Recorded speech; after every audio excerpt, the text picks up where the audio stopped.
आज की क्लास में बच्चों हम पी ब्लॉक में ग्रुप 18 एलिमेंट्स को की प्रॉपर्टीज को पढ़ेंगे। तो देखिए ग्रुप 18 में कौन कौन से एलिमेंट्स होते हैं। सबसे पहले मैं वो लिख रही हूँ, हीलियम, नियॉन, आर्गन, क्रिप्टन, ज़ेनन और रेडॉन। ठीक है, ये जो रेडॉन होता है बच्चों, ये रेडियो एक्टिव नेचर का होता है।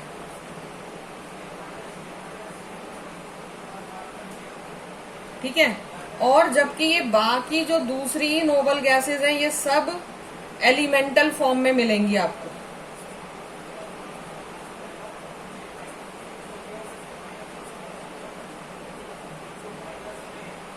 ठीक है, और हमें ये भी पता है कि जो भी नोबल गैसेस प्रेजेंट है एटमॉस्फेयर में, इनका जो टोटल वॉल्यूम है वो अबाउट 1% है। ठीक है, एटमॉस्फेयर में। और जो हीलियम है वो भी नेचुरल गैस में पाई जाती है तकरीबन 2 से 7% तक। ठीक, और बहुत सारे कुछ और भी जो रेडियो एक्टिव मिनरल्स है जैसे मोनाजाइट, क्लेवाइट, पिच ब्लेंडी वगैरह, इसमें भी हीलियम पाई जाती है। इसके अलावा कुछ स्प्रिंग वाटर्स में भी हीलियम, नियॉन और आर्गन के ट्रेसेस पाए जाते हैं। ठीक है, तो अब देखते हैं कि इनकी इलेक्ट्रॉनिक कन्फिगरेशन क्या होती है बच्चों। तो देखिए इलेक्ट्रॉनिक कन्फिगरेशन क्या आ जाएगी। जनरल इलेक्ट्रॉनिक कन्फिगरेशन होती है बच्चों NS2P6। ठीक है, और जहां पर N आप लोगों को पता ही है कि वैलेंस शेल रिप्रेजेंट करता है। एक्सेप्शन सिर्फ क्या है, हीलियम की जो कन्फिगरेशन होगी वो NS2 होगी। ठीक, इसके बाद आ जाते हैं इनकी फिजिकल प्रॉपर्टीज पे। फिजिकल प्रॉपर्टीज, अब देखिए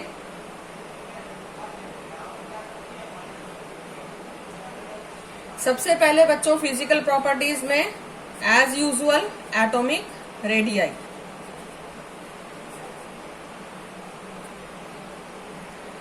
तो अभी तक हमने जितने भी एलिमेंट्स की प्रॉपर्टीज पढ़ी है एटॉमिक रेडियाई के बारे में, सबके क्या थे बच्चों, कोवेलेंट रेडियाई। लेकिन जो नोबल गैसेस होते हैं, जो नोबल गैस के एलिमेंट्स होते हैं बच्चों, वो मोनो एटॉमिक होते हैं। ठीक है, मोनो एटॉमिक का मतलब क्या हुआ, उनके जो एटम्स होते हैं अकेले ही एग्जिस्ट करेंगे, वो उनके एटम आपस में खुद भी कंबाइन नहीं होते। ठीक है, तो क्योंकि मोनो एटॉमिक है तो वो कोवेलेंट बॉन्ड्स फॉर्म नहीं करते। ठीक है, do not form covalent bonds, क्योंकि उनके जो एलिमेंट्स है वो क्या है, मोनो एटॉमिक। उनके जो एटॉमिक रेडियाई है वो क्या है, वेंडरवॉल फोर्स, वेंडरवॉल रेडियाई। ठीक है, हीलियम जो होता है बच्चों, हीलियम का सबसे छोटा रेडियस होता है, least atomic radii.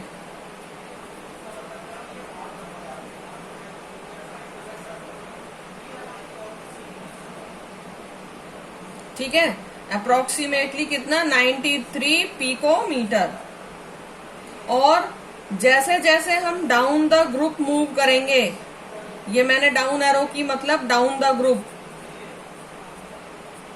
Down the group, जैसे जैसे हम ग्रुप में डाउन की तरफ मूव करेंगे तो जो एटॉमिक रेडियाई होगा बच्चों वो इंक्रीज होगा। क्यों इंक्रीज होगा, due to increase in number of shell, due to increase in number of shells.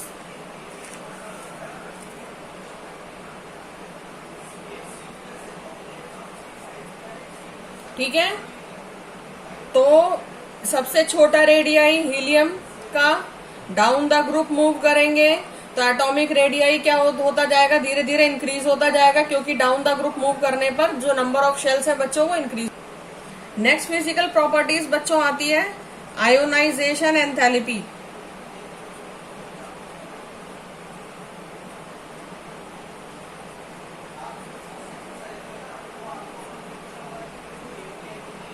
ठीक है, जो नोबल गैस के एलिमेंट्स होते हैं इनकी मैक्सिमम आयोनाइजेशन एंथैल्पी होती है। ठीक है, अपने अगर रिस्पेक्टिव पीरियड्स की बात करें तो ऐसे आप लेफ्ट से राइट की तरफ मूव करेंगे तो सबसे लास्ट में नोबल गैस इनकी मैक्सिमम आयोनाइजेशन एंथैल्पी होगी। ठीक है, तो ऐसा होता क्यों है? क्योंकि बच्चों इनके जो एटम्स होते हैं हाईली सिमेट्रिकल हैं। इनके एटम्स की हाईली सिमेट्रिकल इलेक्ट्रॉनिक कॉन्फ़िगरेशन होती है। ठीक है, जैसे अगर हम इनके फर्स्ट एलिमेंट को लें हीलियम, तो हीलियम की जो इलेक्ट्रॉनिक कॉन्फ़िगरेशन है वो क्या आती है 1s2। ठीक है, और जबकि जो अदर एलिमेंट्स हैं उनकी इलेक्ट्रॉनिक कॉन्फ़िगरेशन क्या होगी बच्चों? अभी जनरल कॉन्फ़िगरेशन हमने देखी है NS2 NP6। तो इसकी वजह से, कॉन्फ़िगरेशन की वजह से देयर आयोनाइजेशन एंथैल्पीज जो होंगी वो बहुत ज्यादा बढ़ जाती है। ठीक है, क्योंकि आप अगर एक इलेक्ट्रॉन को क्या करना चाहते हैं, ऑलरेडी ये स्टेबल हो चुके हैं, तो अगर एक इलेक्ट्रॉन को आप क्या करना चाहते हैं, रिमूव करना चाहते हैं, तो आपको बहुत ज्यादा एनर्जी देनी पड़ती है। अब अगर आप डाउन द ग्रुप मूव करें, डाउन द ग्रुप मूव करेंगे बच्चों, तो आयोनाइजेशन एंथैल्पी क्या होगी? डिक्रीज होगी। क्यों? क्योंकि down the group because of increase in atomic size.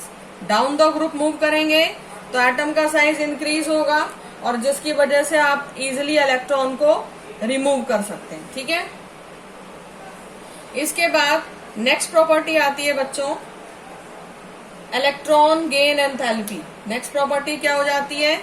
Electron gain enthalpy.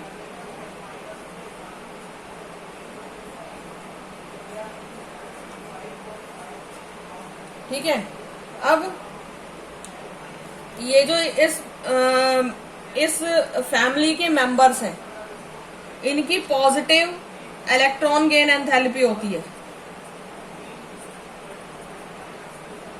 Positive electron gain enthalpy.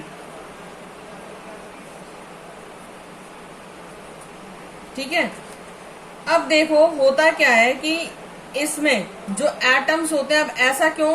क्योंकि देखो एटम्स जो हैं इन एलिमेंट्स के, इनके ऑर्बिटल्स कंप्लीट होते हैं,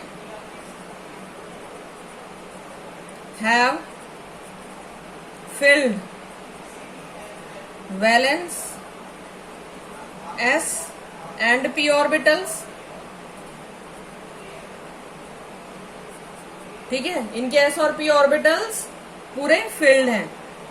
ठीक है, और अगर मान लो कोई इलेक्ट्रॉन आना चाहता है, अगर मान लो कोई इलेक्ट्रॉन है,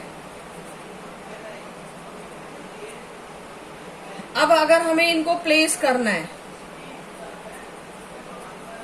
कोई भी इलेक्ट्रॉन आएगा तो हमें तो ऑर्बिटल में प्लेस करना है और इनके ऑर्बिटल्स तो ऑलरेडी फिल्ड हैं, तो उनको कहाँ प्लेस करना पड़ेगा? नेक्स्ट हाईली एनर्जी ऑर्बिटल में,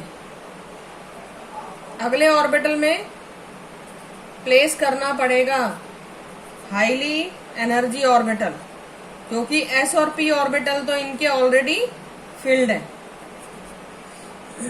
और इस काम को करने के लिए आपको क्या करनी पड़ेगी? एनर्जी सप्लाई करनी पड़ेगी।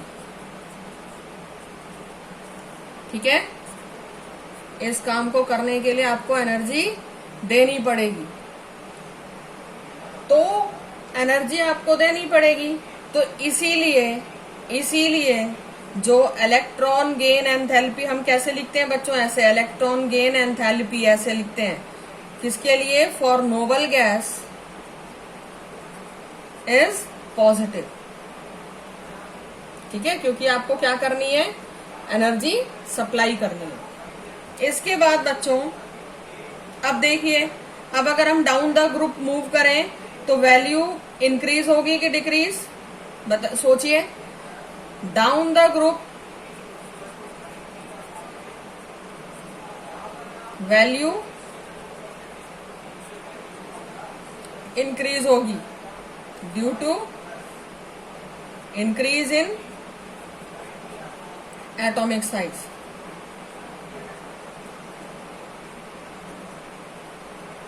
ठीक है, तो साइज बढ़ेगा तो आप क्या करेंगे? इनकी वैल्यू क्यों इंक्रीज हो जाएगी? क्योंकि आपको इलेक्ट्रॉन आप क्या करना है? ऐड करना है, इजीली ऐड हो जाएंगे। ठीक है, इसके बाद नेक्स्ट क्या आती है बच्चों? Property melting and boiling point. Next property is melting and boiling point. Melting and boiling point.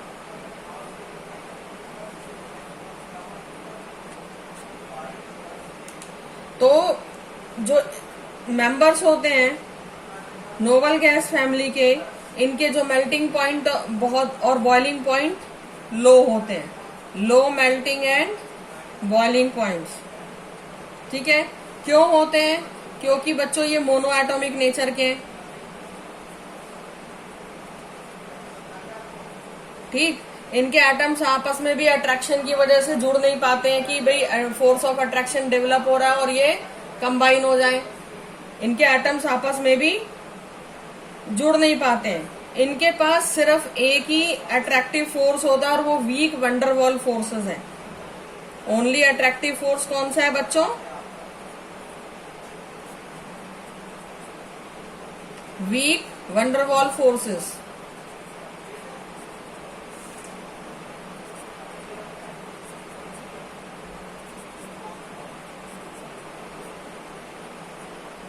ठीक है, और ये जो वंडरवॉल फोर्सेस हैं ये किस चीज से रिलेटेड होते हैं? एटॉमिक साइज से। Related to atomic sizes. ठीक है, और जैसे जैसे एटॉमिक साइज इंक्रीज होगा ये भी फोर्सेस इंक्रीज होते हैं। Increase with increase in size.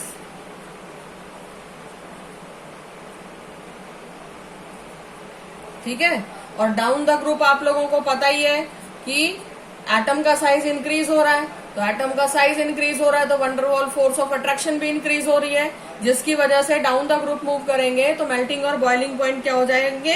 Increase. तो down the group the value increases due to increase in atomic size.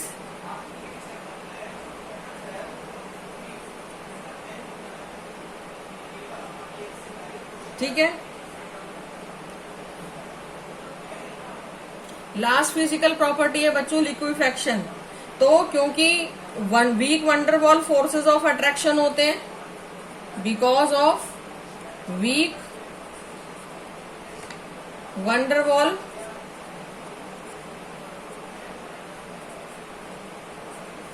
Forces of attraction,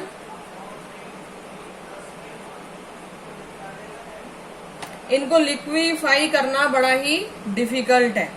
ठीक है, इट इज डिफिकल्ट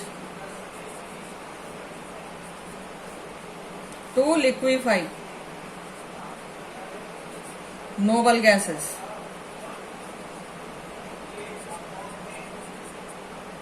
ठीक है, अब अगर डाउन द ग्रुप मूव करेंगे तो जो टेंडेंसी होगी लिक्विफाई करने की वो इंक्रीज हो जाएगी। ठीक है, तो द टेंडेंसी बहुत ही इंपॉर्टेंट पॉइंट है बच्चों ये। The tendency to liquefy increases down the group. क्यों इंक्रीज हो रही है डाउन द ग्रुप? क्योंकि वंडरवाल फोर्सेस का मैग्नीट्यूड डाउन द ग्रुप क्या हो रहा है, इंक्रीज हो रहा है।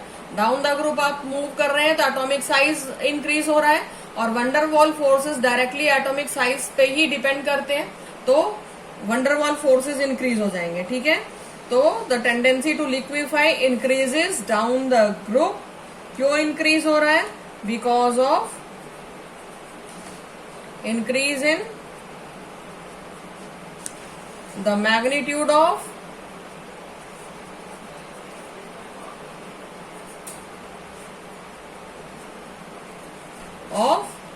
van der Waal forces।